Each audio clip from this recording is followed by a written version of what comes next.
Vicky train के अलग अलग कंपार्टमेंट से होते हुए एकदम आखिरी के कंपार्टमेंट में पहुंच गया था। उसने फिर एक सिगरेट जलाई और गेट पे खड़े होके स्टेशन आने का वेट करने लगा। उसके चेहरे पे शातिर मुस्कान थी। थोड़ी देर में सतना स्टेशन आया। वो प्लेटफॉर्म पे उतरा और दूसरी ट्रेन पकड़ के वापस अपने शहर के लिए निकल गया। 2 घंटे बाद वो अपने शहर पहुंचा और स्टेशन से बाहर निकलते ही उसने बिट्टू को कॉल लगा दिया। अरे बिट्टू मेरे यार, अबे आज तो भाई बहुत खुश है यार। अच्छा, लॉटरी लग गई का? अबे लॉटरी लगने पे तो गरीब लोग खुश होते हैं। तो फिर कहीं बड़ा हाथ मारा का? अब बस ऐसा ही कुछ समझ ले। हाथ तो मारा ही है मैंने, अब बाजी पलट दी है। कौन सी बाजी? सट्टा वट्टा में पैसा डाला था का? अबे सारी बातें फोन पे सुन लेगा का। मिलो जल्दी। बड़े तुमने कॉलेज आना बंद कर दिया है, मैंने नहीं। शाम को ही मिलता हूँ। अबे कौन से कलेक्टर बन जाओगे पढ़ाई करके, तुम भी ढीले हो यार। चलो शाम को मिलो। विकी ने फोन काटा और मोबाइल पॉकेट में डाल लिया। फिर वो मुस्कुराते हुए साइकिल स्टैंड पर बैठे कुछ लड़कों की ओर बढ़ गया। दोपहर के लगभग 3:30 बजे प्रताप अपने कमरे में आराम कर रहे थे। विकी अभी भी घर नहीं पहुंचा था। रानू नीचे कमरे में झाड़ू लगा रही थी। झाड़ू लगाते हुए उसे कुछ ख्याल आया। उसने जल्दी से कमरा झाड़ा, झाड़ू दरवाजे के पीछे रखी और मोबाइल लेके सीढ़ियों की ओर बढ़ गई। सीढ़ियां चढ़ते हुए उसने एक नजर प्रताप के कमरे पे डाली। उन्हें सोता देख के वो जल्दी से दबे पांव छत की ओर चल पड़ी। छत पर पहुंचकर उसने अपने मोबाइल से चंदन को फोन लगाया। फोन की रिंग जा रही थी। 30-40 सेकंड तक रिंग बजती रही। चंदन रेल की पटरी के किनारे टनल के अंधेरे में खून से लथपथ पड़ा था। उसका मोबाइल अभी भी उसकी पॉकेट में ही बज रहा था। ओहो, उठा क्यों नहीं रहा? शायद ट्रेन में होगा। मैसेज करती हूँ। फोन क्यों नहीं उठा रहे? पहुंचे कि नहीं अब तक? पहुंच के मैसेज करना, कॉल मत करना। जब टाइम मिलेगा तो मैं खुद कॉल कर लूंगी। चंदन को मैसेज करके रानू नीचे आ गई और आंगन में जाके पानी भरने लगी। रानू को घर के काम करते करते रात के 8 बज गए थे। वो बार बार अपना मोबाइल चेक कर रही थी। कोई जवाब नहीं। अब तक तो पहुंच गया होगा। मैसेज भी नहीं देखा। नाराज तो नहीं? चंदन, मैंने जो कुछ भी किया तुम्हारी भलाई के लिए किया। प्लीज मैसेज करो। मुझे तुम्हारी टेंशन हो रही है। क्यों जवाब नहीं दे रहे? रानू मैसेज करके कुछ देर तक जवाब का इंतजार करती रही। जब वो ज्यादा परेशान होने लगी तो उसने चंदन को कॉल कर दिया। बेल जा रही थी। उठा क्यों नहीं रहा फोन? क्या हो गया इसे? ये गया भी है कि नहीं? कहीं ऐसा तो नहीं कि यही हो? नहीं नहीं, जाते टाइम कॉल किया तो था। उस वक्त तो ठीक ही लग रहा था। अभी क्या हो गया इसे? रानू, कहाँ हो? तेज भूख लगी है, कुछ खाने वाने को है कि नहीं? हाँ आई, खाना बन गया है, एकदम गर्म है। दाल की एक सीटी और आ जाए बस। आप हाथ पैर धो के आ जाओ, मैं थाली लगाती हूँ। आओ। प्रताप पीछे आंगन में हाथ पैर धोने चले गए और रानू किचन की ओर बढ़ गई। चलते चलते उसने अपना फोन साइलेंट पे कर दिया था। कुकर की सीटी बजते ही रानू ने गैस बंद की और बर्तनों में खाना निकालना शुरू कर दिया। प्रताप पीछे से हाथ मुंह पोंछते हुए आए। वो कुर्सी पर बैठे और टीवी ऑन करके लोकल न्यूज लगा दी। सांसद नरेश वर्मा जी ने आज 5 साल में बनकर तैयार हुए नौदारा ब्रिज का उद्घाटन किया। इस मौके पर उन्होंने कहा कि हमारा शहर विकास की ऊंचाइयों को छू रहा है। जल्द ही शहर में एक भव्य मॉल का निर्माण कार्य आरंभ किया जा रहा है। रानू किचन के खाने की थाली लेकर आई और डाइनिंग टेबल पर रख दी।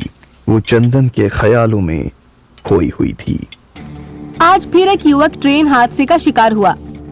गांव के लोगों को पीपरी टनल के पास एक लाश मिली, जिसकी सूचना उन्होंने पुलिस को दी। पुलिस आगे की कार्रवाई में जुट गई है। पुलिस ये पता करने की कोशिश कर रही है कि इस युवक ने आत्महत्या की या फिर ये एक एक्सीडेंट था। फिलहाल लाश की शिनाख्त की जा रही है। दाल परोसते हुए रानू का ध्यान टीवी पर गया। स्क्रीन पर चंदन की फोटो थी। फोटो देखते ही रानू का दिल जोर से धड़का। उसके हाथ से दाल का बर्तन छूट गया। पूरी दाल प्रताप के कपड़ों पे गिर गई थी। हाय हाय, जला दिया। अंधी हो का? ढंग से परोस नहीं सकती? गरम दाल गिरा दी। आहा। प्रताप ने ग्लास का पानी लिया और अपनी जांघ पर डाला। ध्यान कहाँ है तुम्हारा? पूरा पैंट खराब कर दिया। जाओ दूसरा लेके आओ। रानू सीढ़ियों की ओर बढ़ गई, लेकिन उसकी निगाह अभी भी टीवी पर ही टिकी थी। टीवी स्क्रीन पर चंदन का फोटो देख के उसकी आंखों में से आंसू आने लगे। वो भागते हुए कमरे में गई और बिस्तर पर बैठकर रोने लगी। तुमने क्यों सुसाइड कर लिया? क्यों अपनी जान दे दी? मैं गलत नहीं थी। मैं सच में तुम्हारी भलाई चाहती थी। क्यों किया ऐसा? एक तुम ही तो थे जिस पर मुझे भरोसा था, जो मेरा सहारा था। अब मैं क्या करूंगी अकेली? तुमने बहुत गलत किया चंदन। इतना सब कुछ हम दोनों के लिए ही तो कर रही थी मैं। अरे क्या करने लग गई? एक पैंट नहीं मिल रहा तुमको? हम आओ। पैंट नहीं तो लुंगी ही ले आओ। चड्डी पर कब तक बैठे रहेंगे? रमेश भी आने वाला है। प्रताप की आवाज सुन के रानू ने जल्दी से अपने आंसू पोंछे और सामने टंगा एक पैंट लेके नीचे आ गई। लाओ, एक पैंट ढूंढने में घंटा लगा दिया। वो सारे धुलने डाल दिए तो सब एक साथ धोने की क्या जरूरत है? अभी इमरजेंसी में कहीं जाना पड़ गया तो क्या करेंगे? चलो जल्दी से दाल परोसो। रानू का बार बार रोना छूट रहा था, लेकिन वो किसी तरह अपने आप को संभाल रही थी। प्रताप का ध्यान खाने पे था, लेकिन टीवी स्क्रीन पर वो भी अब तक चंदन की फोटो देख चुके थे। फोटो देखते ही वो सोच में पड़ गए। इस लड़के को लगता है कहीं देखा है। कहां देखा है? रमेश के गांव में? नहीं, शायद वहां नहीं। रवि के घर पे? नहीं, वहां भी नहीं देखा। रानू प्रताप की बातें सुन रही थी और सुनते सुनते उसके चेहरे पे घबराहट बढ़ रही थी। उसने जल्दी से दाल का बर्तन उठाया और किचन में चली गई। अभी 2-4 दिन पहले ही तो कहीं देखा था। विक्की का दोस्त होगा। नहीं, अब याद आया। विक्की नहीं तो इसकी फोटो दिखाई थी। है रानू, इधर आओ। जी? जय वही लौंडा है ना जिसकी फोटो विक्की दिखा रहा था? इसी को 50,000 देने की बात कर रहा था ना वो? मुझे याद नहीं। जब आएंगे तो आप ही पूछ लेना। कुछ लाऊं आपके लिए? नहीं। प्रताप चंदन की फोटो को गौर से देखते रहे। फिर उन्होंने चैनल चेंज कर दिया और फिल्म देखने लगे। अंदर किचन में काम करते हुए रानू के आंसू रुकने का नाम ही नहीं ले रहे थे। वो थोड़ा रोती, फिर जल्दी से साड़ी के पल्लू से अपने आंसू पोंछ के वापस रोने लगती। रात के 11 बज रहे थे। विकी ढाबे में बिट्टू के साथ डांस कर रहा था। दोनों ने पी रखी थी। उनके पीछे बैठे ट्रक वाले गाने सुन रहे थे। अबे बताओ तो भाई, हुआ का? कब तक सस्पेंस रखेगा?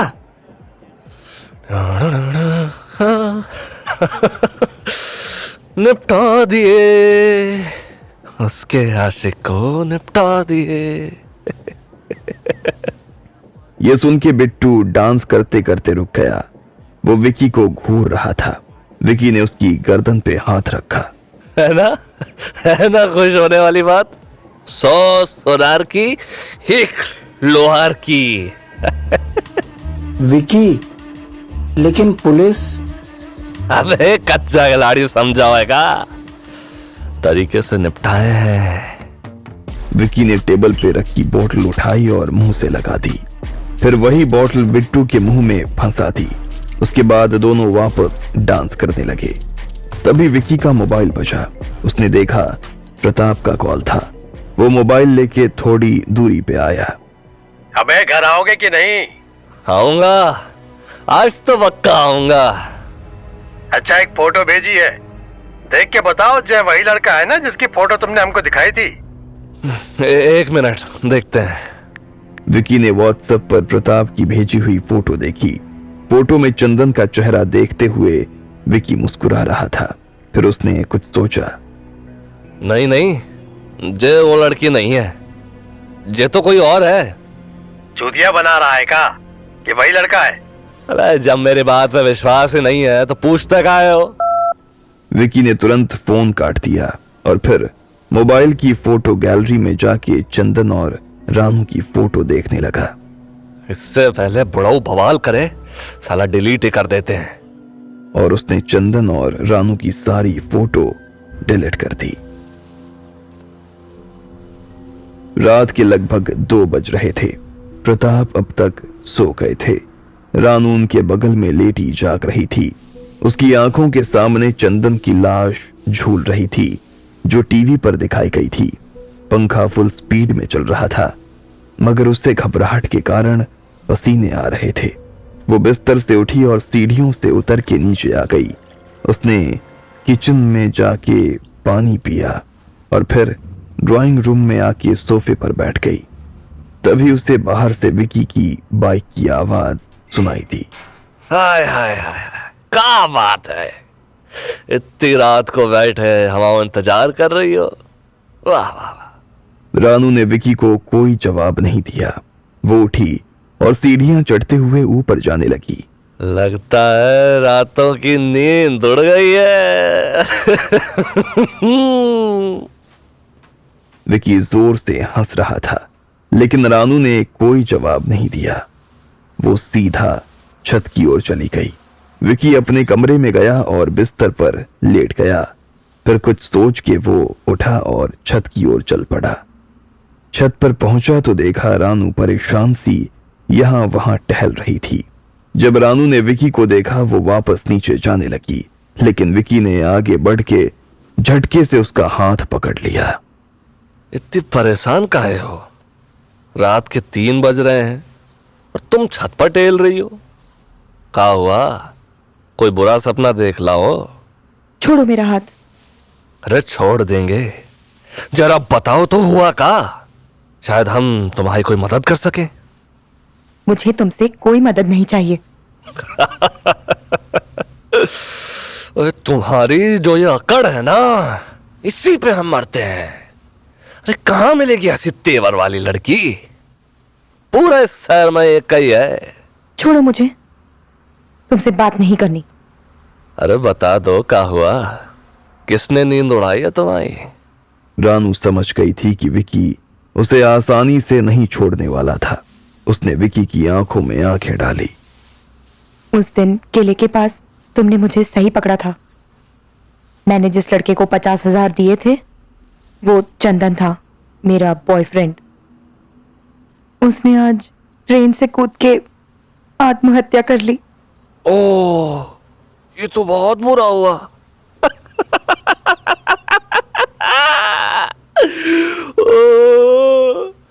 तो बॉयफ्रेंड का तो दी एंड हो गया। रानू विकी की हंसी से और परेशान हो रही थी। वो उससे अपना हाथ छुड़वाना चाह रही थी लेकिन विकी उसे छोड़ नहीं रहा था। एक बात बोले, तुम्हारे पास गलत इंफॉर्मेशन है। तुम्हारे प्यार ने आत्महत्या नहीं की। रानू ने पलट के विकी को देखा। विकी की आंखें उसे शातिर नजर आ रही थी। विकी उसके एकदम करीब आया और उसके गाल पर हाथ रख दिया। रानू हमारी जान, तुम्हारा प्यार का एक्सीडेंट ना हुआ, हमने उसे मारा है। ये सुनते ही रानू का शरीर कांपने लगा। उसने दोनों हाथों से विकी का कॉलर पकड़ लिया। मैं तुम्हारी जान ले लूंगी। क्यों किया ऐसा? क्यों? विकी के चेहरे पे अभी भी शरारती हंसी थी। वो रानू को सिर्फ देखे जा रहा था।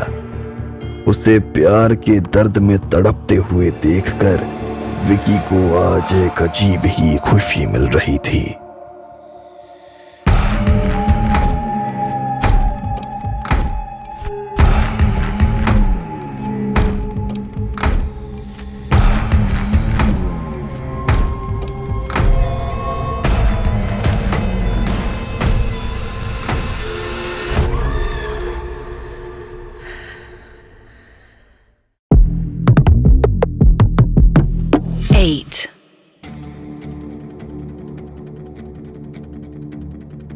क्यों किया ऐसा?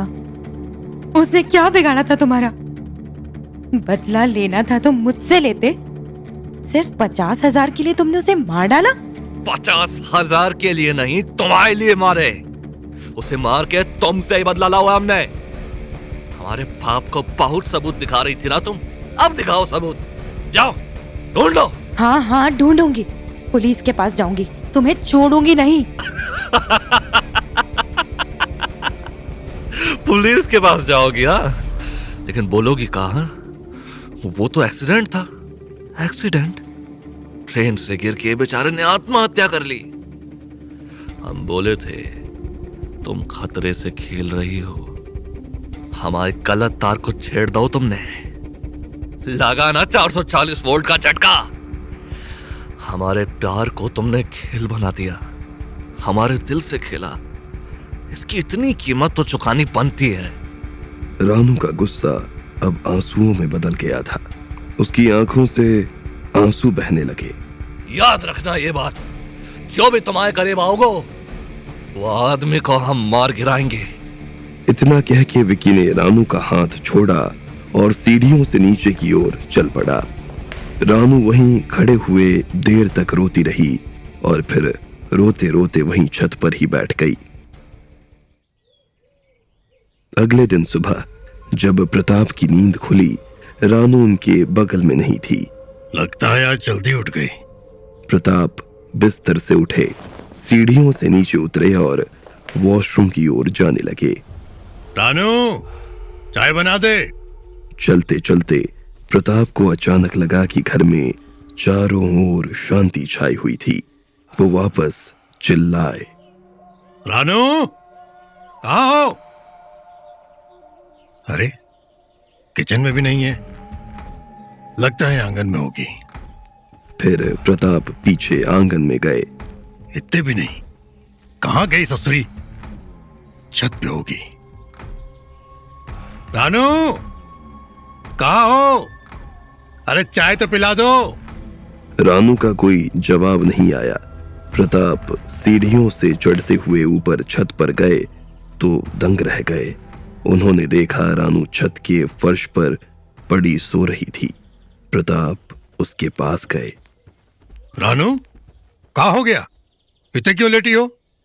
उन्होंने रानू को जोर से पकड़ के हिलाया। रानू! रानू घबरा के उठ के बैठ गई। उसके कानों में अभी भी विकी की बातें गूंज रही थी। रानू हमारी जान, तुम्हारे प्यार को एक्सीडेंट ना हुआ, हमने उसे मारा है। रानू ने किसी तरह अपने आप को संभाला। उसने प्रताप की बातों पर ध्यान देने की कोशिश की। तुम इतने क्यों पड़ी हो? क्या हुआ? चक्कर आ गए का? तुम्हें तो बुखार भी है। चलो नीचे, रात भर का यहीं सोती रही। रानू ने कोई जवाब नहीं दिया। वो उठी और नीचे की ओर चल दी। हम आपके लिए चाय बना देते हैं। हुआ का? यहाँ क्यों सो रही थी? बोलो तो। चक्कर वक्कर आ गए थे का? कुछ नहीं, रात को नींद नहीं आ रही थी तो छत पर आ गई।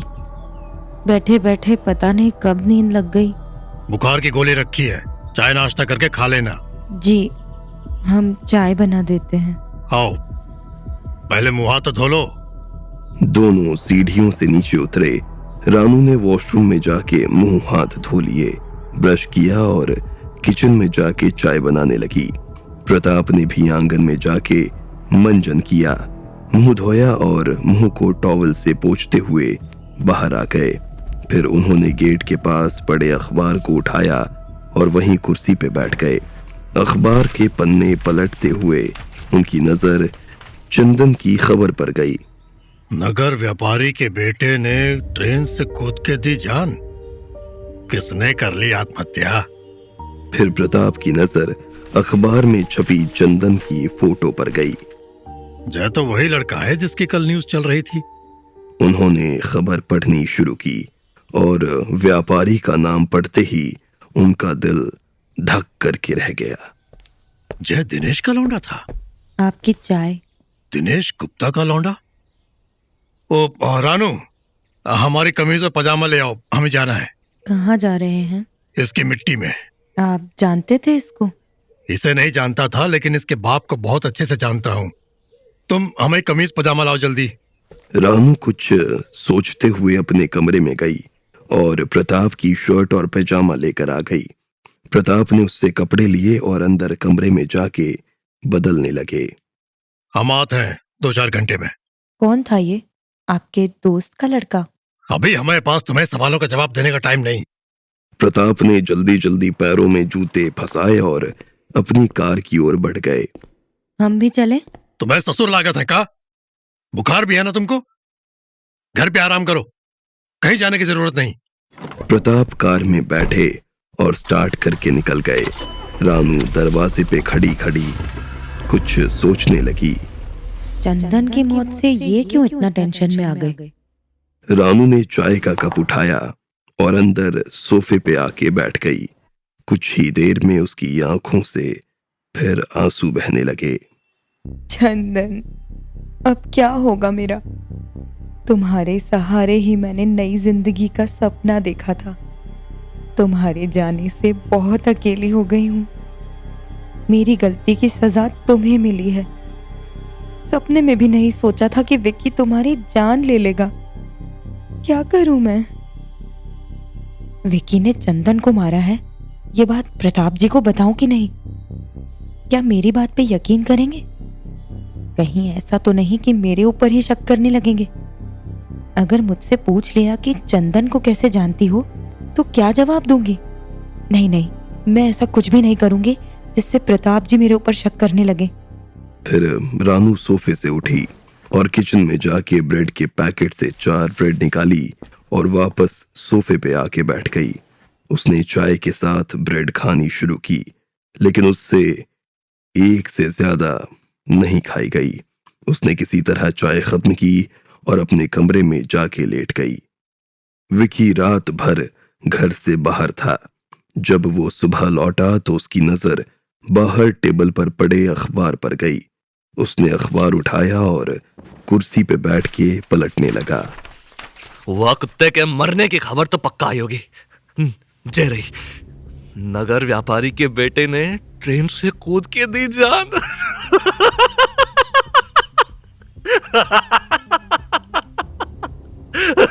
आत्महत्या। बेचारा आशिक अपनी महबूबा के लिए कुर्बान होगा। अरे जब महबूबा ने खबर पड़ी कि ना। विकी कुर्सी से उठा और अखबार लेकर अंदर चला गया। ओ महबूबा रानू, कितना हो? अरे देखो तुम्हारे आशिक की मस्त फोटो छपी है पेपर में। अरे कितना हो? कमरे में लेटी रानू के कानों में विकी की आवाज गई, लेकिन उसने कोई जवाब नहीं दिया। आवाज तो ना आ रही, कहीं भाग तो ना गई?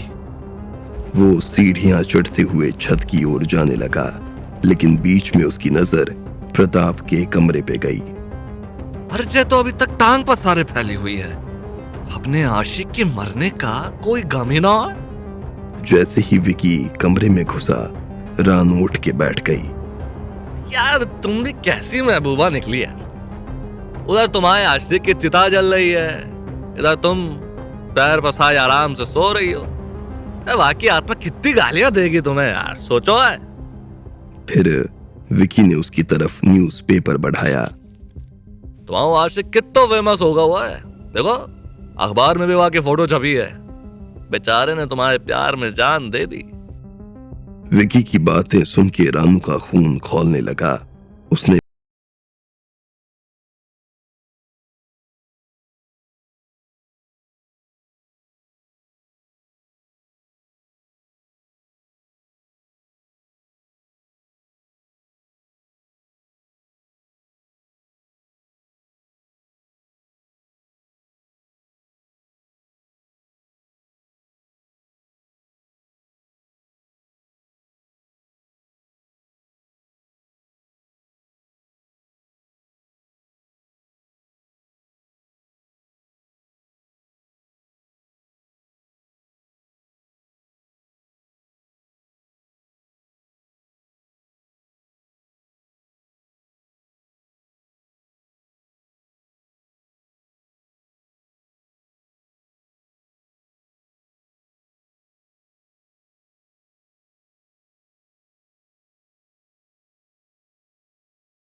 अरे बुढ़ाओ दिखना रहा, कहता है कहो चंदन के यहाँ। का चंदन क्या? चंदन को तो बुढ़ाओ जानता है ना, वरना फोटो देख के पहचान गया होता। चंदन को नहीं जानते, लेकिन शायद उसके पापा को जानते हैं। मैंने पूछा तो भड़क गए। जब बुढ़ाओ का उसके बाप से का रिलेशन हो सकता है? हमें तो आज तक ना बताया वाके बारे में कभी। विकी सोच में डूबा हुआ था। रानू धीरे से उसके पीछे बैठी और दोनों निकल गए। बाइक चलाते समय दोनों के बीच खामोशी थी। थोड़ी देर में वो डॉक्टर के क्लिनिक पहुंच गए।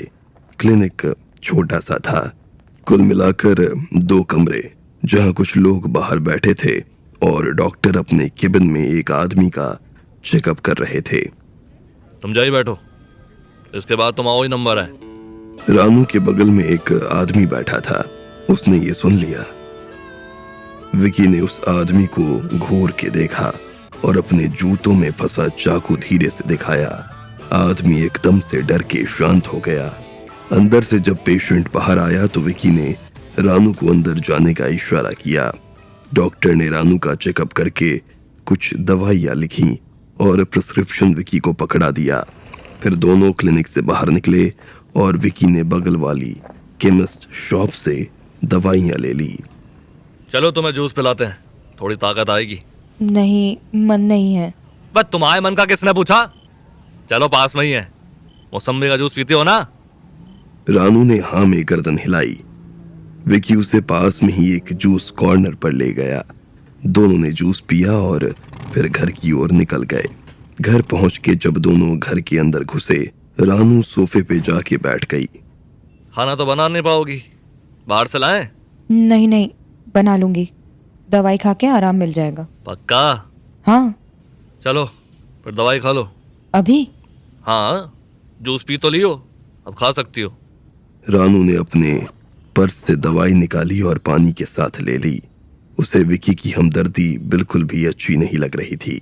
वो सीधे अपने कमरे में चली गई और अंदर से दरवाजा बंद कर लिया। शाम से रात हो गई। रानू कमरे से बाहर नहीं आई। विकी भी घर में ही रहा। रात को विकी छत पर बैठ के शराब पी रहा था। प्रताप अभी तक घर नहीं लौटे थे। रानू अपने कमरे में लेटी थी, लेकिन उसे नींद नहीं आ रही थी। वो कुछ सोच के धीरे से उठी और दबे कदमों से नीचे किचन में गई। वहां से उसने बर्तन के बीच में रखा एक बड़ा सा चाकू निकाला और दबे पांव वापस सीढ़ियां चढ़ते हुए छत पर पहुंच गई। उस वक्त विकी दीवार पर पैर रख के छत पे बैठा आसमान को देखता हुआ शराब पी रहा था। तभी उसे रानू की परछाई दिखी। उसने बिना पलटे ही पूछा, कैसी है तबीयत? बुखार गया? रानू ने कुछ नहीं कहा और उसके सामने आकर खड़ी हो गई। विकी उसे देखकर मुस्कुराया और खड़ा हो गया। उसने रानू के गाल पे हाथ रख दिया। बुखार तो उतर गया है। इससे पहले कि विकी कुछ और कहता, रानू ने अपनी साड़ी में छुपा खंजर निकाला और उसके पेट में दे मारा। विकी के पेट से खून की धार निकलने लगी थी। वो रानू को देखता रह गया था।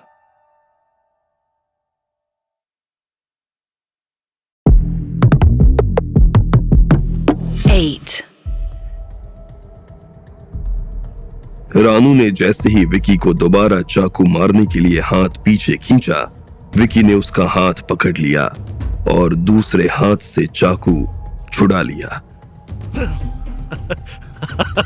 हमारी जान लेगी, छोड़। विकी ने जोर से उसे धक्का दिया और रानू फर्श पर गिर गई। फिर विकी तेजी से सीढ़ियां उतर के नीचे की ओर भागा। वो लड़खड़ाता हुआ चल रहा था। उसने चलते चलते बिट्टू को फोन किया।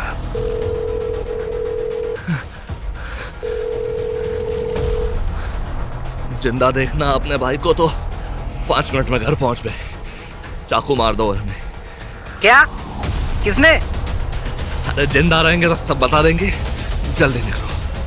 हाँ, आता हूँ। विकी घर से बाहर आया और बाहर से दरवाजा बंद कर दिया। उस वक्त मोहल्ले के 2-3 लड़के पान की दुकान पर सिगरेट पी रहे थे। विकी को देख के वो घबरा गए और भागते हुए उसके पास आए। भैया क्या हो गया? अब दिखना रहो, चाकू पड़ा है। अबे डॉक्टर के यहाँ चलो जल्दी। किसने चाकू मार दिया?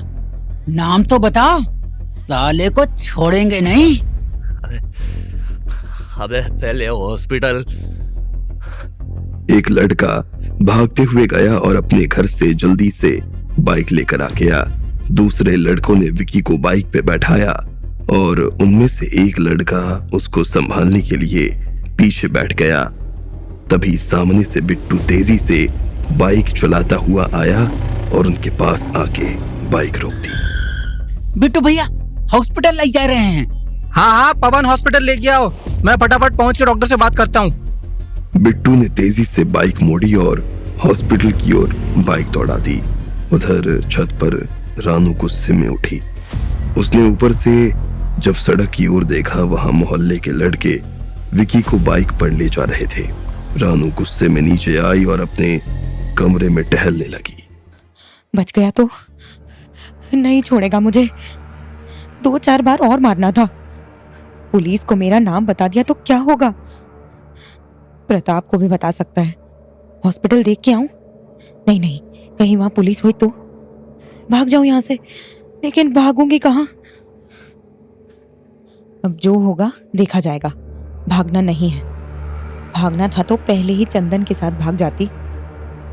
अब तो जीना मरना सब यहां। कुछ 1 घंटे बाद प्रताप ने जब अपनी कार घर की गली में मोड़ी तो उन्हें देख के मोहल्ले के 2 लड़के उनकी ओर भागते हुए आए। उन्होंने हाथ के इशारे से कार को रोक दिया। भैया को चाकू पड़ गए। कौन भैया को? अरे चाचा, आपके बेटे विकी को। क्या बात कर रहा? उसे कौन मार सकता है? ये तो नहीं पता कौन मार गया, पर बिट्टू भैया उनको हॉस्पिटल लेके गए हैं। कौन से हॉस्पिटल? पवन। प्रताप ने तुरंत कार मोड़ी और पवन हॉस्पिटल की ओर चल दिए। 15 मिनट में वो हॉस्पिटल पहुंच गए। कार पार्क करके वो तेजी से भागते हुए हॉस्पिटल के अंदर गए। हॉस्पिटल ज्यादा बड़ा नहीं था। 2 मंजिला बिल्डिंग थी। अंदर जमीन पर और कुर्सियों पर लोग सो रहे थे। अंदर घुसते ही प्रताप को बिट्टू दिख गया। बिट्टू किस कमरे में है? 15 नंबर। जिंदा है ना? हाँ जिंदा है, लेकिन घाव गहरा है। भर ताकत मारा जिसने भी मारा। बात कर रहा है? डॉक्टर ने मना किया है बात करने से। चलो ले चलता हूँ आपको। बिट्टू प्रताप को विकी के कमरे की ओर लेकर गया।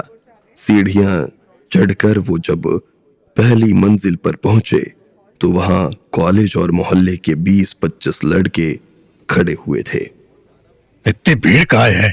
विकी कॉलेज का हीरो है, उसे देखने आए हैं सभी। सब नौटंकी है। नौटंकी नहीं चाचा, रिश्ता है। मोहल्ले के लड़के अगर तुरंत विकी को लेके नहीं आते ना तो विकी पलंग पे नहीं अभी चिता पे लेटा होता। अबे हटो, विकी भैया के पापा हैं देखने। प्रताप विकी के कमरे में घुस गए। उन्होंने देखा विकी आंख बंद करके लेटा हुआ था। उसके पेट पर पट्टी बंधी हुई थी जिस पर खून के धब्बे थे। बिट्टू विक्की के पास ही गया और उसने उसके कंधे पे हाथ रखा। विकी, चाचा जी आए हैं। विकी ने धीरे से आंखें खोली। साले मना करता था मत उलझा कर लोगों से, लेकिन सुनता ही नहीं।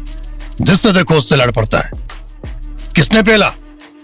विकी प्रताप को देख के मुस्कुरा रहा था। देखो ससुरे को, चाकू पड़े हैं लेकिन अभी भी हंस रहा है। बताना किसने घोपा? अरे चाचा अभी सवाल जवाब मत करो, डॉक्टर ने इसे बोलने से मना किया है। हथौड़ियों पे जोर नहीं पड़ना चाहिए, आराम करने दो। बच गया ना, इसी की खुशी मनाओ। बैठो, आप चाय पिलाते हैं। अबे रात के 2 बजे का चाय पियेंगे? हम घर निकले थे। डॉक्टर ने कब बोला छुट्टी करने को? 1-2 दिन में कर देंगे। ध्यान रखना तुम लोग, कोई इत्ते आके मार के ना चला जाए। अरे चाचा यहाँ 25 लड़के खड़े हैं, जो आएगा कचर के मारेंगे साले को। विकी भैया नशे में थे वरना अकेले ही संभाल लेते। अच्छा जय पकड़ो, 10,000 है दवा दारू के लिए। धन्यवाद। और चाहिए होंगे तो बताना। हाँ कोई टेंशन नहीं है, अपना ही हॉस्पिटल है। कॉलेज के जितने भी मारधाड़ वाले केस होते हैं ना, सारे के सारे लड़के यहीं आते हैं। समझाओ अपने दोस्त को थोड़ा शरीफताई से रहना सीखे। आज चाकू पड़े हैं, कल गोली पड़ सकती है। हाँ हाँ समझा देंगे, आप टेंशन मत लो। प्रताप ने विकी की ओर देखा। उसके चेहरे पे अभी भी मुस्कान थी। 10,000 दे दिए हैं, हो जाएगा तुम्हारा इलाज। चलते हैं, कल आएंगे। इतना कह के प्रताप लड़कों को हटाते हुए निकल गए। विकी ने लेटे हुए इशारे से बिट्टू को कहा, ए, सुनो, लॉन्डन को दारू पिला दो। अबे तुम भी गजब कर रहे हो यार। हॉस्पिटल में तमाशा करवाना है क्या? दारू पियेंगे तो जय हॉस्पिटल बचेगा नहीं, सारे मरीज भाग खड़े होंगे। तुम ठीक हो जाओ फिर करते हैं पार्टी। हम तुम्हारे पापा को बाय बाय करके आते हैं। इतना कह के बिट्टू हॉस्पिटल के बाहर आया और पार्किंग की ओर देखने लगा। प्रताप अब तक अपनी कार में बैठ चुके थे। अरे चाचा सुनो तो कल सुबह विकी के लिए खिचड़ी लगेगी। हाँ हाँ, बनवा के ले आएंगे। जूस वगैरह पिए तो पिला देना। हाँ। पुलिस में रिपोर्ट कराई कि नहीं? नहीं, हॉस्पिटल में ही उलझे हैं जब से आए हैं। वैसे भी विक्की ने मना कर रखा है रिपोर्ट दर्ज कराने के लिए। हम लोगों ने भी जब कहा, उसने कहा जरूरत नहीं है, वो खुद ही निपट लेगा। कहाँ निपटेगा? जान से मार देगा का? हो सकता है मार भी दे। अबे साले का सारी उम्र जेल में सड़ने का इरादा है का? हर कातिल कौन सा पकड़ा जाता है चाचा, कुछ तो चकमा दे के भाग जाते हैं। आप विक्की को जान के भी नहीं जानते। जिसने भी उस पर ये हमला किया है ना, वो उसे छोड़ेगा नहीं। लेकिन उसकी किसके साथ इतनी गहरी दुश्मनी है कि जान से मारने की कोशिश की, वो भी घर में घुस के? ये तो विक्की ही बता सकता है। हाँ, मुंह खोले तो पता चले। अब हम निकलते हैं, तुम भी जाओ अंदर। जय राम जी की चाचा। जय राम जी की। रात के लगभग 3:30 बजे प्रताप घर पहुंचे। रानू अपने बिस्तर पर पड़ी करवटें बदल रही थी। उसने जब कार की आवाज सुनी तो झट से बिस्तर से उठी और जल्दी से सीढ़ियां उतर के नीचे आ गई। उसने अपने चेहरे की घबराहट को किसी तरह छुपा लिया और जल्दी से दरवाजा खोला। प्रताप अंदर आए और सोफे पे बैठ के जूते उतारने लगे। पानी पिलाओ। कहाँ रह गए थे? मैंने 2-3 बार फोन भी किया था। अरे हॉस्पिटल में था। हॉस्पिटल? हॉस्पिटल क्यों? तबीयत ठीक नहीं क्या? विक्की को चाकू मार दिया किसी ने, तुम्हें नहीं पता का? रानू ने प्रताप से नजरें चुराई और किचन से पानी लेकर आ गई। बताया था मोहल्ले वालों ने, लेकिन हम क्या करते, हॉस्पिटल जा नहीं सकते थे। हाँ, तुम जाके कहा कर लेती। वहां तो उसने लौंडों की फौज इकट्ठा करके रखी है। बच गया, यही खुशी की बात है। लेकिन मारा किसने? जय तो नहीं मालूम कहाँ मारा, किसने मारा, क्यों मारा। जब आएगा तो वही बताएगा। अभी तो डॉक्टर ने मना किया उससे बात करने से।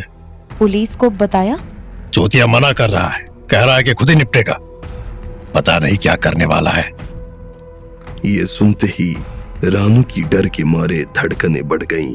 प्रताप ने गिलास से थोड़ा पानी पिया और सीढ़ियों की ओर बढ़ गए। मैं चला सोने, सुबह फिर भागना पड़ेगा हॉस्पिटल। अच्छा हाँ, कल सुबह उसके लिए खिचड़ी बना देना, लेकर जाना है। मैं भी चलूंगी। तुम कहाँ करोगी वहां? 1-2 दिन में जब घर आ जाएगा तब देख लेना। अब तो शायद उस घर से हमारी अर्थी ही उठेगी। रानू भी सोने के लिए प्रताप के पीछे चल दी। प्रताप ने कपड़े बदले और बिस्तर पर लेट गए। कुछ ही मिनट में वो खर्राटे भरने लगे थे, लेकिन रानू रात भर करवटें बदलती रही। इससे पहले कि विकी मुझे मारे, मुझे ही उसे मार देना चाहिए। लेकिन कैसे? हॉस्पिटल जाके? नहीं, वहाँ अगर गई तो कल के मरते आज ही मर जाऊंगी। वो अपने ही ख्यालों से सारी रात लड़ती रही। जब लड़ते लड़ते वो थक गई, तब लगभग सुबह के 5 बजे उसे नींद आ गई। अगले दिन प्रताप ने फोन करके अपने बड़े बेटे रवि और अपने दोस्तों को विकी के बारे में सारी बातें बता दी। रवि और प्रताप के दोस्त रमेश विकी को देखने हॉस्पिटल पहुंच गए। सुबह हॉस्पिटल में 5-6 लड़के ही थे, बिट्टू भी था। बिट्टू, तुम घर नहीं गए? अब ऐसे कैसे विकी को अकेला छोड़ के चले जाते? पक्के यार हो, कहना पड़ेगा। रवि ने जब विकी को देखा, उससे कोई सवाल नहीं किया, बस उसे देखता रहा। कैसी है तबीयत? अभी तो ठीक है, बाथरूम तक तो चला जाता है खुद, लेकिन कमजोरी बहुत है। डॉक्टर ने अभी ज्यादा चलने फिरने से मना किया है। छुट्टी कब करेंगे? अभी आएंगे डॉक्टर तो बताएंगे। ये खिचड़ी लाए हैं घर से, खिला देना। हाँ चाचा। प्रताप ने टिफिन विकी की बगल वाली टेबल पे रख दिया। विकी फिलहाल सो रहा था, इसलिए प्रताप, रमेश और रवि कमरे से बाहर निकल गए और वहीं खड़े होके आपस में बातें करने लगे। इसे तो आप किसी और शहर में भेज दो पापा, यहाँ लड़ाई झगड़े के सिवा कुछ नहीं करता ये। ठीक कह रहा है रवि, आज चाकू किसी ने मारा, कल कोई गोली या तलवार भी मार सकता है। हम भी यही सोच रहे हैं, कुछ तो करना पड़ेगा इसका, वरना बहुत बड़ा खेल हो जाएगा किसी दिन। जयराम जी की डॉक्टर साहब, कब तक ले जा सकते हैं इसे? आज और देख लेते हैं, घाव बहुत गहरा है। फिर भी अंदाजे से 1-2 दिन से ज्यादा नहीं रखेंगे। थैंक यू, आपने इसकी जान बचा ली। कोई बात नहीं, ये तो हमारा फर्ज है। इतना कह के डॉक्टर वहां से चला गया। थोड़ी देर में प्रताप, रवि और रमेश भी वहां से निकल गए। 2 दिन बाद विकी की हॉस्पिटल से छुट्टी हो गई। कॉलेज और मोहल्ले के लड़कों ने उसे एक जीप में घर छोड़ दिया। रानू इतने सारे लड़कों को देख के बहुत घबरा गई थी, लेकिन उसने अपनी घबराहट जाहिर नहीं की। फिर बिट्टू और 2 लड़कों को छोड़ के सारे दोस्त कुछ ही देर में वापस चले गए। विकी के पेट पे पट्टी बंधे होने के कारण उसे चलने में थोड़ी तकलीफ हो रही थी। उसके दोस्त उसे सहारा देके घर के अंदर लेकर आ गए थे और बिस्तर पर लिटा दिया था। विकी की नजरें रानू को ढूंढ रही थी। रानू उसके सामने जानबूझकर नहीं आ रही थी। प्रताप जब घर पहुंचे तो सीधे विकी के कमरे में चले गए। वहां बिट्टू विकी के पास कुर्सी पे बैठा था। प्रताप ने आवाज लगाई, ए रानू। प्रताप की आवाज सुन के रानू डरी हुई सी विकी के कमरे के पास आ गई। उसने पहली बार विकी की ओर देखा। दोनों की नजरें मिली। जी चाय बना दो। जी। अबे अब तो बताओ, किसने चाकू मारा तुम्हें? चाचा जी कुछ बता ही तो नहीं रहा है किसने मारा, पूछ रहे हैं तो चुप है। रानू, जी एक बार जरा तुम इस लौंडे से पूछ कर देखो कि किसने घोंपा। हम लोगों को तो बता नहीं रहा। मैं? हाँ तो कौन? हाँ चाची, एक बार पूछ के देखो, शायद बता दे।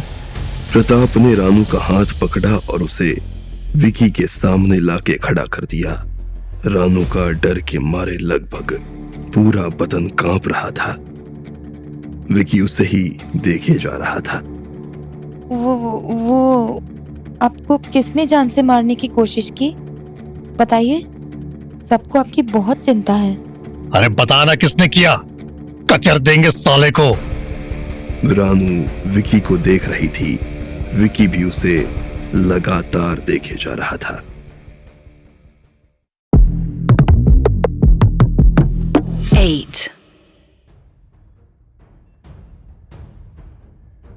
रानू विकी के सामने खड़ी थी। दोनों एक दूसरे को देख रहे थे। बोलिए, आपको किसने जान से मारने की कोशिश की? चलो, आज पता तो चला कि तुम लोग हमारी कितनी फिक्र करते हो। अबे तुम मारने वाले का नाम बताओ बस। रानू दबे कदमों से थोड़ा पीछे हटने लगी और कमरे से बाहर जाने लगी। रात के अंधेरे में चेहरा नहीं देख पाए। हम तो नशे में थे, समझे में ना आया कि कौन कहां से आ गया और कब मार के चला गया। जब तक पकड़ पाते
बड़े हो लेकिन तेवर कम नहीं हो रहे तुम्हारे। समझाओ अपने दोस्त को बिट्टू। अभी भाई तुम 15-20 दिन सिर्फ आराम करो, बाद में निपटते रहेंगे लोगों से। चलो मैं चलता हूँ, अभी किसी भी चीज की जरूरत हो तो बताना बड़े। विकी थोड़ा सा उठने को हुआ। अबे तुम पसरे रहो, मैं कल परसों में आता हूँ। हॉस्पिटल चलना है दिखाने के लिए। बिट्टू बेटा, हमें भी रमेश कहते जाना है, तुम मोड़ पर छोड़ दो। आओ चलो। प्रताप और बिट्टू घर से बाहर निकल गए। उनके जाने के 5 मिनट बाद रानू गुस्से से विकी के कमरे में आ गई।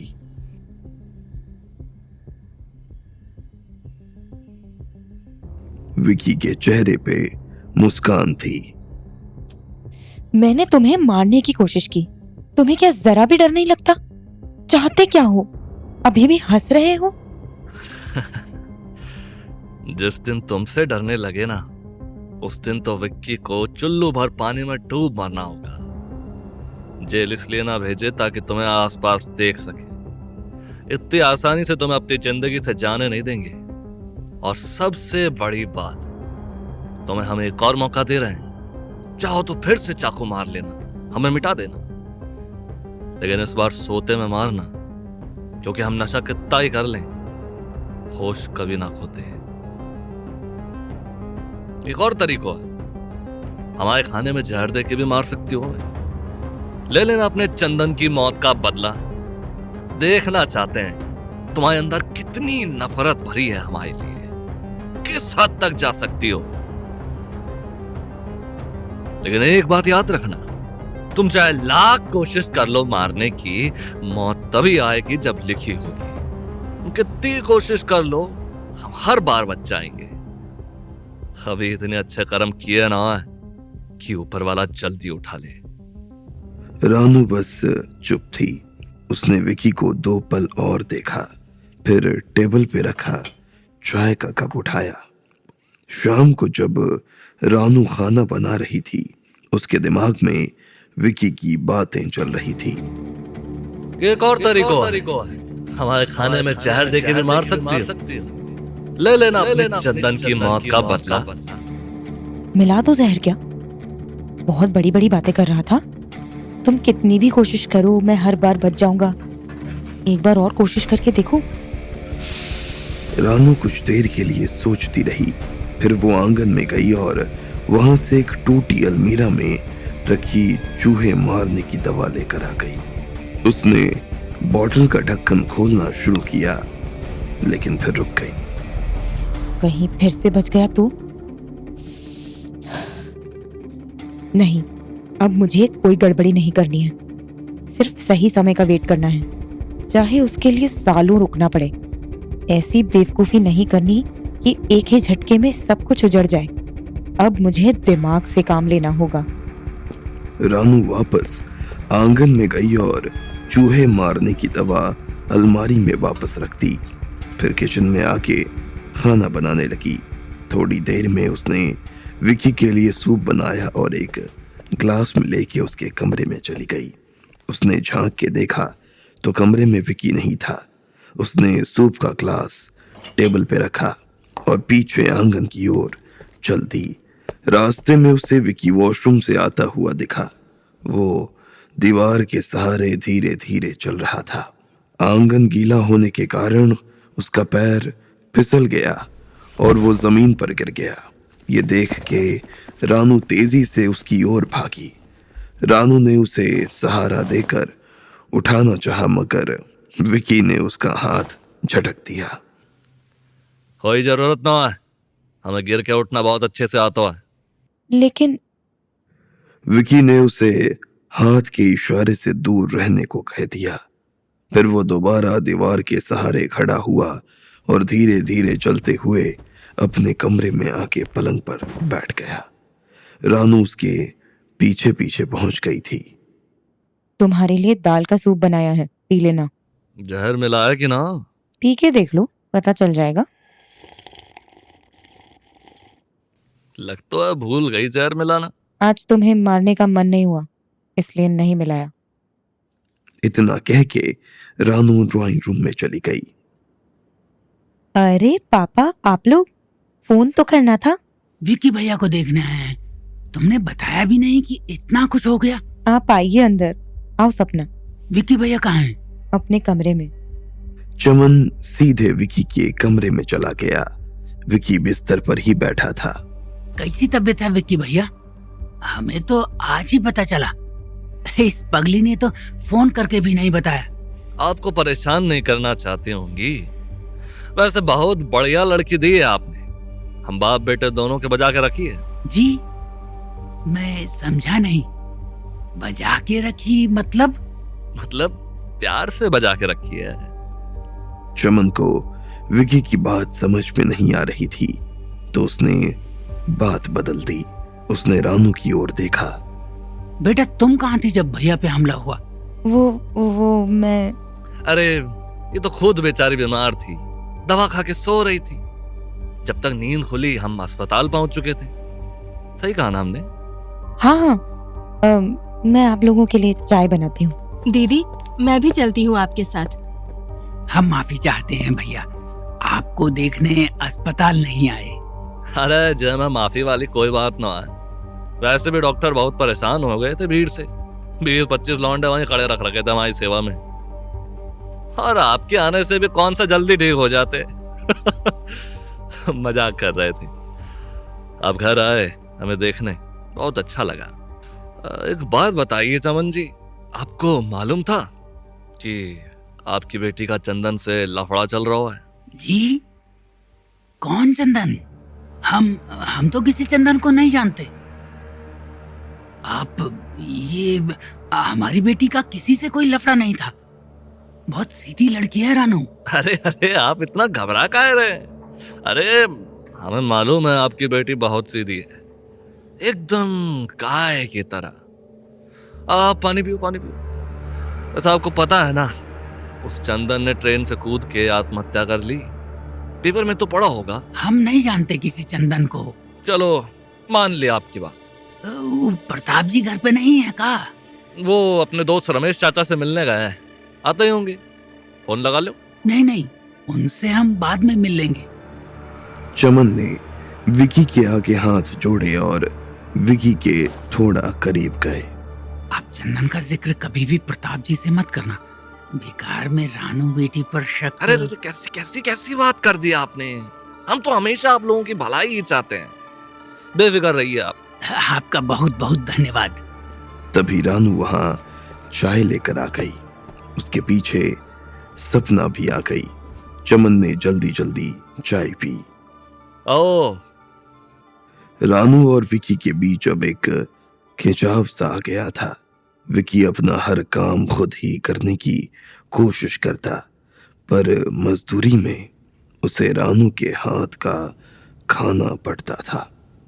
विकी को परेशानी में देख के रानू कई बार उसकी मदद के लिए आगे बढ़ी, लेकिन विकी उससे दूर कर देता। एक बार दिन में जब रानू सीढ़ियों से उतर के नीचे आ रही थी, उसने देखा विकी दीवार के सहारे चलते हुए किचन के अंदर जा रहा था।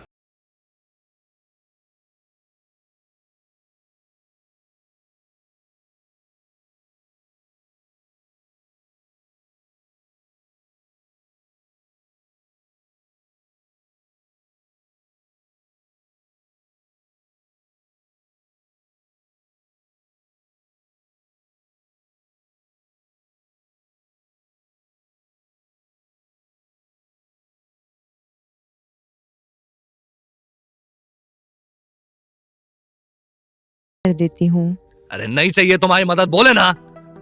लेकिन इस बार रानू उससे दूर नहीं गई और उसका हाथ पकड़ के टी शर्ट पहनाने लगी। विकी भी एक वक्त के बाद ज्यादा विरोध नहीं कर पाया। दोनों एक दूसरे के बहुत करीब थे। पलंग पर बैठे हुए विकी का चेहरा रानू की छाती के एकदम सामने था। कुछ देर तक विकी उसे देखता रहा, फिर उसने अपनी आंखें बंद कर ली। रानू भी विकी के शरीर को देख के थोड़ी बेचैन सी होने लगी थी। उसकी महक से घिरने लगी थी।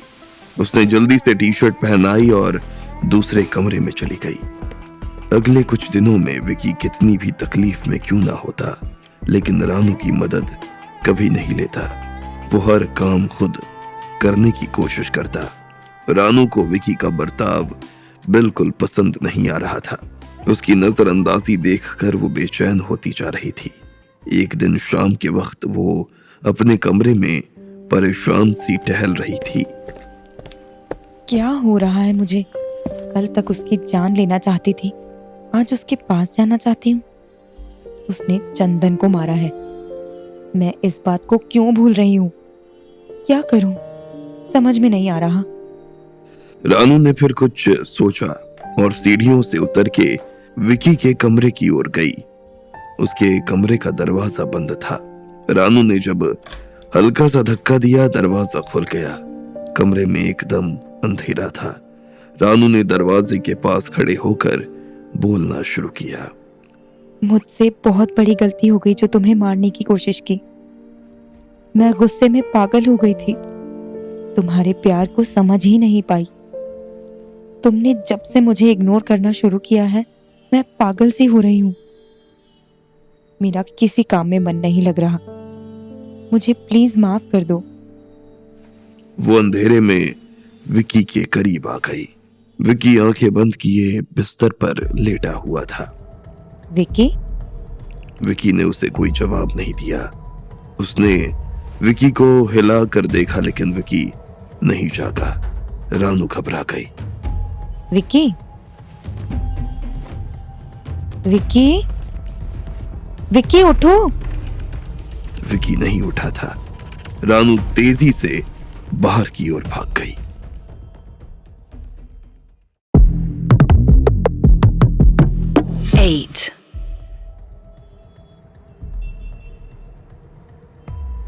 रानू तेजी से भागती हुई बाहर आई।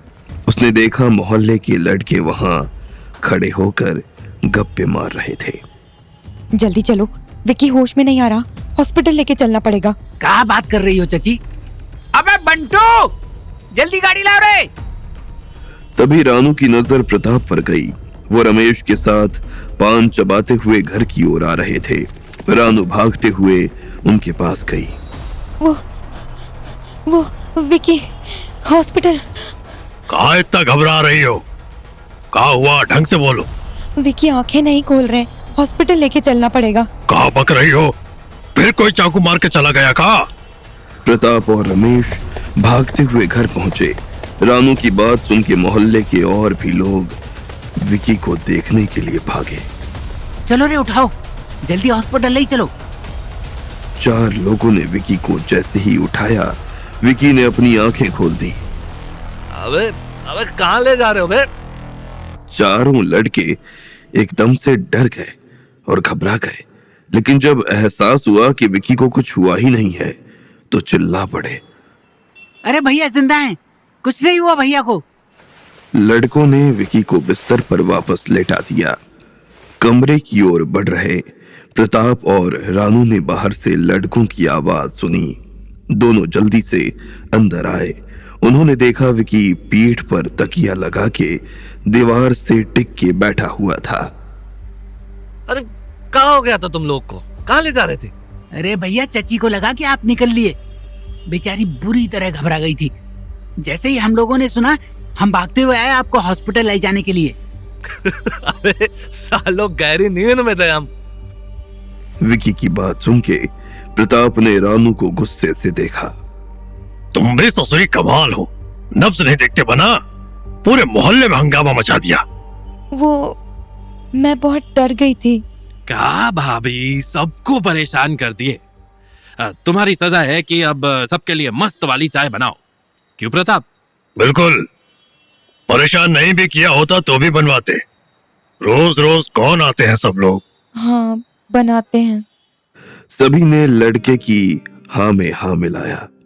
फिर सारे लड़के कमरे से निकल के बाहर बैठ गए और चाय का इंतजार करने लगे। किचन में रानू चाय बनाते वक्त अपने आप से ही लड़ रही थी। क्या हो गया है मुझे? क्यों इतना घबरा गई थी? विकी के लिए इतना परेशान क्यों होने लगी हूँ? क्यों अपने आप पर बस नहीं चल रहा? रानू ख्यालों के जाल में उलझी हुई थी उसने जल्दी से चाय बनाई और 15 कप में चाय निकाल के एक लड़के को अंदर बुलाया। भैया चाय बन गई। अगले 2 दिनों तक रानू विकी के सामने नहीं गई। तीसरे दिन दोपहर के वक्त बिट्टू विकी से मिलने घर आया। अबे तुम बिस्तर पे पड़े हो, चलना नहीं है डॉक्टर के पास? बड़े डॉक्टर 2 बजे चले जाएंगे, बाइक से चलते हैं। तभी रानू वहां पानी लेके आई और बिट्टू को ग्लास थमा दिया। अरे बाइक से जाने की हिम्मत ना है। तो चाची को भी ले चलते हैं, मतलब तुम्हें संभालने के लिए पीछे बैठ जाएंगी। क्यों चाची, संभाल लोगी ना? हाँ देखो संभाल लेंगी। चलो अब। अबे ऐसे काहे परेशान कर रहा है? मुन्ना बबलू होंगे बाहर, उनमें से किसी को ले चलते हैं। कोई नहीं है, देखते हुए ही आ रहा हूँ। बोलो चलना है कि नहीं, वरना डॉक्टर निकल जाएगा। 2-3 दिन फिर मिलने वाला नहीं है। चलो चलते हैं, मैं कपड़े बदल के आती हूँ। रानू कमरे से चली गई। अरे तुम कहाँ? चल ना, डॉक्टर के यहाँ तो जा रहे हैं, चाची को कोई भगा के नहीं ले जा रहे हैं। चल उठ जल्दी। बिट्टू ने विकी को सहारा देकर बिस्तर से उठाया और दोनों कमरे से निकल के बाहर आ गए। थोड़ी देर में रानू साड़ी की जगह सूट पहन के आ गई और घर के दरवाजे पे ताला लगाया। बाइक में बिट्टू के पीछे पीछे विकी बैठा और फिर उसके पीछे रानू। बिट्टू ने बाइक स्टार्ट की और आगे बढ़ा दी। विकी की डॉक्टर के यहाँ जाने की बिल्कुल भी हिम्मत नहीं थी, लेकिन रानू का साथ पाके वो बेहतर महसूस कर रहा था। रानू का शरीर उसके शरीर से बिल्कुल सटा हुआ था। रानू ने उसे कंधे से पकड़ रखा था। उसकी उड़ती हुई जुल्फें विकी के चेहरे पे आ रही थी। दोनों के बीच खामोशी थी। कुछ ही देर में तीनों हॉस्पिटल पहुंचे। डॉक्टर उस वक्त आखिरी मरीज को देख के केबिन से बाहर ही आ रहे थे। Sir Vicky is here. आओ, 2 मिनट लेट आते तो मैं निकल गया होता। आओ लेट जाओ। विकी बेड पर लेट गया। डॉक्टर ने उसके पेट की पट्टी खोली। गुड, घाव तो काफी भर गया है, 1-2 बार और आना पड़ेगा, फिर छुट्टी। वैसे पता चला किसने मारा था? विकी ने रानू की ओर देखा। नहीं सर, पता नहीं कौन मार के चला गई, मतलब चला गया वो। लड़का ही था ना? डॉक्टर विकी को देख के हंस पड़ा। फिर उन्होंने रानू की ओर देखा। She is your wife? पहले देखा नहीं। अरे नहीं डॉक्टर, इसके पापा की वाइफ है। ओह सॉरी, काफी यंग है इसलिए। डॉक्टर ने फिर मरहम पट्टी की। विकी ने उन्हें 300 रुपए पकड़ाए। Thank you sir. अब कब आना? नेक्स्ट वीक कभी भी आ जाना। जी। विकी, रानू और बिट्टू हॉस्पिटल से बाहर निकले और साइकिल स्टैंड के पास पहुंच गए। अरे तुम परेशान मत हो, यहाँ से हम ऑटो से चले जाएंगे। बोल तो छोड़ दूं? नहीं नहीं, चले जाएंगे यार, सामने खड़ा है ऑटो, देखो। ठीक है फिर मिलते हैं जल्दी। आजकल तुम्हारे बिना पीने में मजा नहीं आता। टेंशन ना ले, डॉक्टर ने बोलो है जल्दी ठीक हो जाएंगे। एक बार पुराने फॉर्म में आन दे, फिर पीते हैं, ठीक? जय बात तो है, दारू कहाँ भागी जा रही है। चल मिलते हैं जल्दी। हाँ बाय चाची। भैया एक बात बोले, आप हमें चाची मत कहा करो, रानू ही कहो। चाची सुन के लगता है 40-50 साल के हैं। ठीक है चाची, अब मेरा मतलब रानू, लेकिन चाचा के सामने चाची कहूंगा, वरना वो मेरी गर्दन पकड़ लेंगे। अच्छा चलता हूँ। जाने से पहले बिट्टू ने विकी के गले में हाथ डाला और उसे साइड में लेके गया। क्या बात है, तुम्हारी दुश्मन तो काफी बदली हुई सी लग रही है, कहीं कोई नई चाल तो नहीं? विकी ने रानू की ओर देखा। हाँ, बदल तो गई है, हम भी देख रहे हैं। अब चाल है कि नहीं, जय पता ना हो। चलो मुबारक हो, फिर मिलते हैं। बिट्टू ने अपनी बाइक स्टार्ट की और हॉस्पिटल के गेट से बाहर निकल गया। विकी और रानू ने भी हॉस्पिटल के बाहर से एक ऑटो किया और घर की ओर निकल पड़े। थैंक यू साथ आने के लिए। रानू ने विकी को कुछ नहीं कहा। उस दिन के बाद से रानू विकी के कमरे में अक्सर आती उसका कमरा ठीक करती, उसे चाय नाश्ते के लिए पूछती और चली जाती। कुछ ही दिनों में विकी का घाव काफी भर चुका था और अब वो बिना सहारे के चलने फिरने भी लगा था। एक दिन रानू किचन में काम कर रही थी। प्रताप अपने दोस्त के साथ पैसों की वसूली करने निकले थे। विकी अपने कमरे से किचन में आया। कुछ चाहिए? पानी। रानू ने एक गिलास में पानी भर के विकी को दे दिया। तभी विकी की नजर वहां पड़े एक बड़े चाकू पर गई। उसने चाकू उठाया। विकी की इस हरकत पर रानू का भी ध्यान गया। इसी से तुमने हमें। रानू ने झट से उससे चाकू छीना और आंगन की ओर चल दी। अरे कहाँ लेकर जा रही हो? फेंकने। इसे जब जब देखेंगे वही याद आएगा। रानू आंगन से निकल के सड़क के दूसरी ओर गई और चाकू नाले में फेंक दिया। फिर वो वापस आंगन में आई, पीछे का दरवाजा बंद किया और वहीं सूख रहे कपड़े उतारने लगी। विकी उसके पीछे आया। चाकू तो फेंक दी हो, लेकिन घाव तो हमेशा रहेगा। हाँ, जानती हूँ। मैंने तो वो काम किया है जिसे माफ भी नहीं किया जा सकता। हमें लग रहा है तुम बदल गई हो, जे पहले वाली रानू ना रही। तुम ये कैसे कह सकते हो? वरना उस दिन हमें बचाने के लिए तुम घबरा के बाहर नहीं भागती। रानू चुप हो गई और पलट के कपड़े उतारने लगी। उस दिन हमने मरने का नाटक किया था। ये सुन के रानू कपड़े उठाते हुए रुक गई। हमने अपनी सांसें रोक ली थी। देखना चाहते थे कि तुम हमारे मरने पे खुश होती हो कि नहीं। फिर तुम्हें परेशान देख के समझ गए कि तुम्हारा हमें मारने का इरादा छूट गया है। उस दिन मैं तुमसे माफी मांगने ही आई थी। मैंने तुम्हारे साथ क्या क्या नहीं किया, यहाँ तक कि जान से मारने की कोशिश की, लेकिन तुम फिर भी मुझे सहते रहे। तुम चाहते तो मुझे बर्बाद कर सकते थे, लेकिन तुमने मुझे बचा लिया। माफी के लायक तो काम नहीं किया मैंने, लेकिन हो सके तो मुझे माफ कर देना। रानू ने आगे बढ़ के विकी के पैर पड़ने चाहे, लेकिन विकी ने उसे रोक दिया। हम तुम्हें अभी भी प्यार करते हैं रानू, और हमेशा करते रहेंगे। तुम्हारे बिना हमारी जिंदगी कुछ भी ना है। विकी ने उसे गले लगा लिया। रानू को उसकी आगोश में अच्छा लग रहा था। मैं भी एक वादा करती हूँ, तुम्हें अब कभी धोखा नहीं दूंगी। मुझे बहुत अफसोस है कि तुम्हारे प्यार को नहीं समझ पाई। रानू विकी से लिपटी रही। इस दिन के बाद दोनों के बीच जो ठंडा सा खिंचाव था वो भी खत्म हो गया। कुछ दिनों में विकी लगभग पूरी तरह से ठीक हो गया था, लेकिन वो जानबूझकर बिस्तर पर ही रहता था ताकि उससे घर से बाहर न जाना पड़े और प्रताप की वसूली ना करनी पड़े।